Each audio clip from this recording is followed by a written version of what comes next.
안녕하십니까?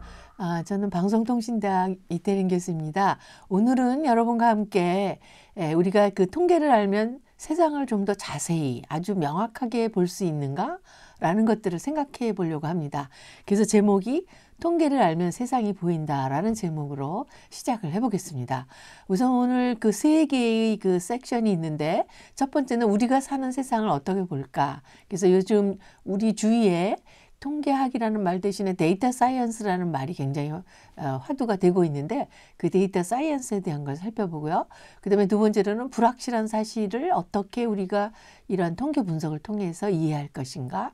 세 번째는 이러한 자료들을 어떻게 그 분석을 하는 소프트웨어 툴을 써서 분석할 것인가 이렇게 살펴보려고 합니다. 우선 첫 번째로 우리가 사는 세상을 어떻게 볼 것인가. 요즘 이제 그 신문지상이나 이렇게 레포트에 국내외에 보고되는 바에 의하면 지금 CNN 머니라는 그런 제목에서 21세기의 최고 유망 직종 100개 중에 32위를 한다. 올드 버전이기는 해요. 그렇게 이제 보고가 됐고요. 그 다음에 그 2030년을 바라보는 미래 4차 산업혁명 시대의 유망 직종이라는 제목으로 봤을 때 우리가 지금 그 통계학이나 데이터 사이언티스트의 역할이 7위에 해당이 된다라고 보고된 바가 있습니다.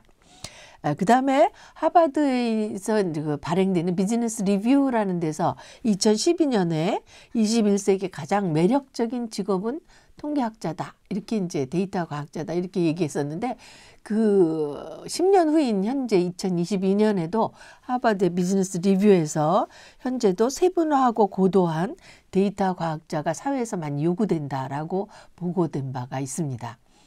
그래서 좀 더 어떤 그 역할을 하는가라는 거를 데이터 과학자의 그 세분화된 영역을 보면 지금 보시는 것처럼 데이터 분석가, 데이터 엔지니어, 데이터 아키텍트, 머신러닝 엔지니어, 비즈니스 인텔리전스 엔지니어 이렇게 아주 그 안에서도 세분화된 그 전문성이 많이 그 분화되어 있는 것을 여러분이 보실 수가 있습니다. 그 유명한 뉴욕 타임스에서도 그 통계학자 또는 데이터 사이언티스트가 아주 매력적인 직장이다라는 것을 발표한 바가 있습니다. 미국에서 매력적이라는 건 월급이 굉장히 많다라는 것이죠.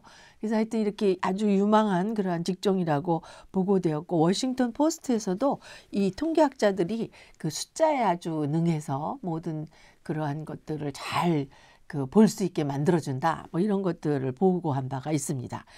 그러면 우리가 이러한 데이터 사이언티스트나 통계학자가 각광을 받고 사회의 곳곳의 분야에서 우리를 찾게 되는 것은 다음과 같은 4차 산업혁명의 대두와 함께 나아가고 있다는 것을 볼 수가 있습니다.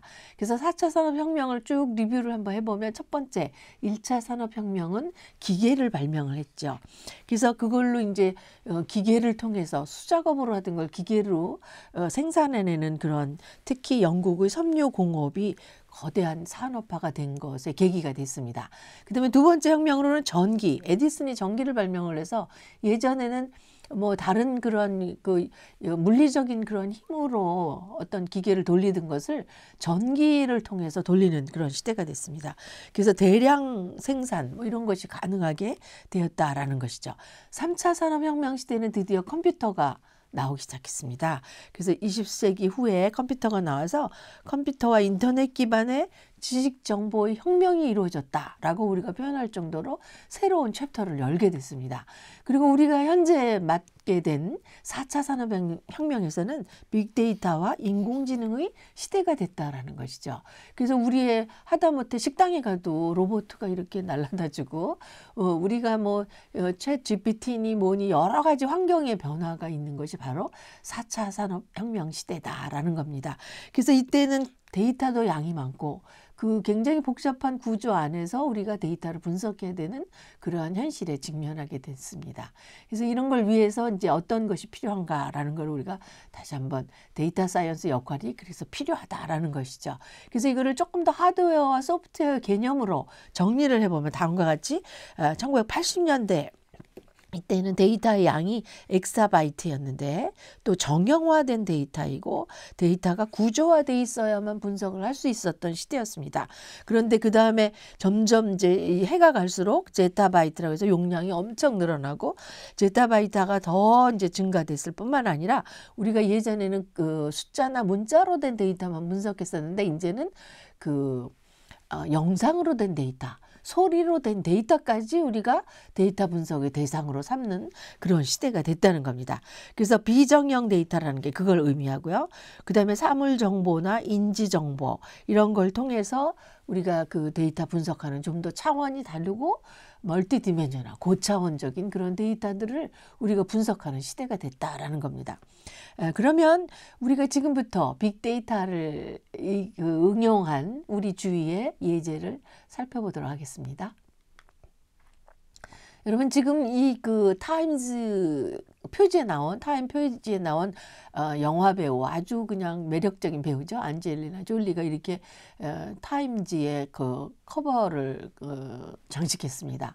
그래서 이게 왜 이런 그것이 이 사람이 무슨 좋은 영화에 나왔나 했더니만 그게 아니라 이 사람이 유전체 검사를 했더니만 지금 보시는 것처럼 87%가 유방암, 50%가 자궁암에 걸릴 확률이 있다라고 분석 결과가 나온 거예요. 그래서 이 사람이 여배우로서 유방하면 유방을 절제해야지 되는데 그건 굉장히 치명적이라고 볼 수가 있겠죠. 그런데 이 사람이 이 유전체 검사 이거를 근거로 해서 유방을 절제하고 자궁도 드러내는 그런 수술을 했다라는 것이 공공연하게 이제 발표가 됐다는 거예요. 그래서 그 이후로 사람들이 이건 약간 예방의 차원에서 또 우리가 오래 살고 건강하게 살기 위한 그런 방안으로 이 사람의 이러한 그 발표 이후에 유전체 검사가 굉장히 많이 활발해지고 늘어났다라는 것이 보도가 되었습니다. 그래서 유전형 검사 수요가 40% 증가했다라고 보고가 된 것입니다. 그래서 여기에서 우리가 빅데이터의 예제라고 보는 것은 바로 유전체 검사. 이거를 갖다가 우리의 유전체라는 거는 채파리의 그 유전체 양은 한 페이지 정도, A4 용지 한 페이지.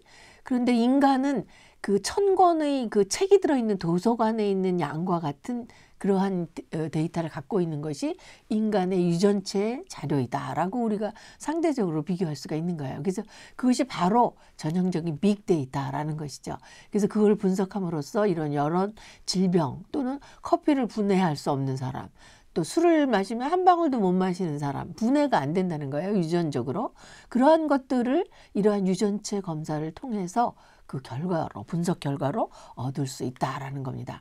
그래서 이 사람이 이 상징적인 그림을 이제 통해서 얘기했는데 그 이제 자기의 유방을 절제하고 자궁을 떼어냈지만 건강하게 더 오래 삶으로써 자기의 자녀들과 더 오래 살고 싶다라는 것이 그 동기가 됐다라는 것이죠. 그래서 이 그림에 지금 이런 그 그림으로 나타내주는 상징적인 그림을 발표한 바가 있습니다.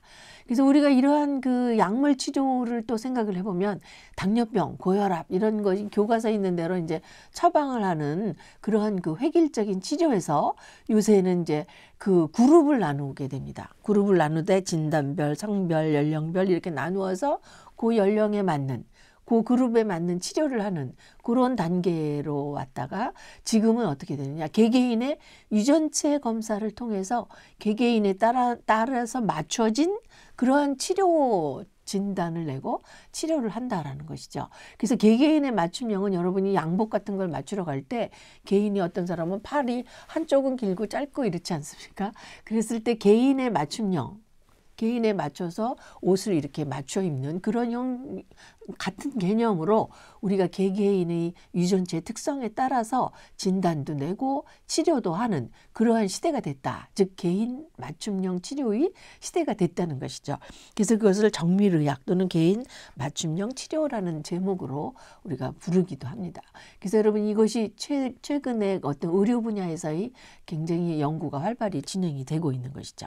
그래서 이러한 분석을 하려면 우리 몸에 갖고 있는 유전체가 지금 보시는 것처럼 뭐 AT, GT 이게 조금만 틀어지면은 몸의 다른 형태로 나타난다라는 것이죠. 몸이 뚱뚱하다든가 키가 크다든가 뭐 이런 형태로 또는 질병이 발생한다든가 그런 게 바로 빅데이터의 전형적인 예인 유전체 분석을 통해서 이루어질 수 있다. 그래서 지금 보시는 것처럼 또 유전체들이 어떤 영향을 서로 주고받고 있는가 네트워크 분석을 하면 지금 요 까만 바탕에 이런 그림처럼 나올 수가 있는데 지금 보시는 요 칩 딱 손톱 엄지 손톱만한 여기에 우리의 1000권의 책이 있는 도서관의 분량의 유전체 정보가 칩에 들어가 있다라는 겁니다.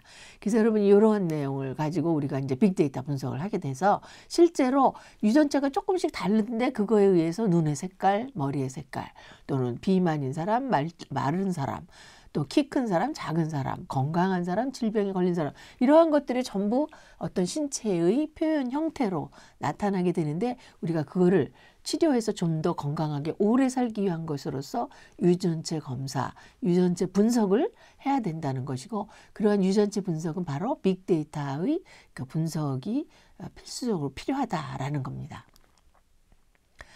그리고 또 하나 예를 들면 스티브 잡스가 그 죽기 전에 요거를 전화기를 들고 이렇게 인터뷰를 했습니다. 그래서 거기에 내용이 뭐냐면 유전체 검사를 해서 그 사람이 췌장암으로 죽었는데 췌장암에 걸릴 확률이 얼마다 라고 분석된 결과를 미리 알았더라면 내가 좀 더 건강하게 살 수 있는데 라는 인터뷰를 한 것이 굉장히 인상적이고 기억에 남았었죠. 그래서 이것도 바로 우리가 빅데이터가 우리의 직결되는 건강과 직결되는 그런 분석에 필요하구나라는 걸 아실 수가 있습니다. 그러면 이러한 것들을 분석하기 위해서는 간단합니다. 입에서 침을 뱉거나 피를 하거나 점막을 이렇게 조금 뜯어내서 이렇게 그 통에 넣어서 보내면 거기에서 아까 말씀드린 이런 엄지손톱만한 데다가 그 유전체 분석 결과를 담아서 보내주고 그거를 이제 컴퓨터를 통해서 분석을 한다면 그 분석 결과에 가족력 즉 가족이 할아버지가 고혈압이면 아버지도 고혈압, 아들도 고혈압 뭐 이런 수가 가끔 있죠. 그래서 그런 가족의 어떤 유전적 영향이 있는가, 질환별 위험도 아까 안젤리나 졸리처럼 유방암에 걸릴 확률, 또 자궁암에 걸릴 확률 이런 걸 찾아주고 약물 부작용 똑같은 약을 쓰는데도 와파린이라는 약이 이제 혈액을 묽게 해주는 그런 약인데 똑같은 약인데 똑같은 질병의 치료를 했는데 어떤 사람은 그게 약효가 딱 있고 어떤 사람은 약효가 없는 그러한 분석 보고도 있다라는 겁니다. 그래서 이러한 과정을 거쳐서 유전체 분석, 빅데이터의 분석이 이루어진다라고 이해를 하시면 되겠습니다. 그래서 예전의 데이터를 우리가 분석을 하던 방법은 이제 이렇게 해서 데이터를 노새가 끌고 가고 있는데 지금은 너무나 데이터가 양이 많아져 가지고 노새가 끌고 갈 수가 예전 방법으로 할 수가 없다는 거예요. 그래서 이 빅데이터 분석을 위한 여러 가지 통계 방법들 이런 것들이 많이 연구되어 있고 우리가 이것을 알아야만 우리 현실에 접한 빅데이터를 잘 분석해서 좀 더 아주 클리어한 결과를 얻을 수가 있다는 것이죠. 그러면 여기까지가 이제 그 우리 주위의 현황이고요. 그다음에 두 번째 내용으로 불확실한 현대 사회를 어떻게 이해할까라는 제목으로 우리가 좀 더 구체적으로 통계학에 한 발 더 데이터 과학에 한 발 더 들어가 보려고 합니다.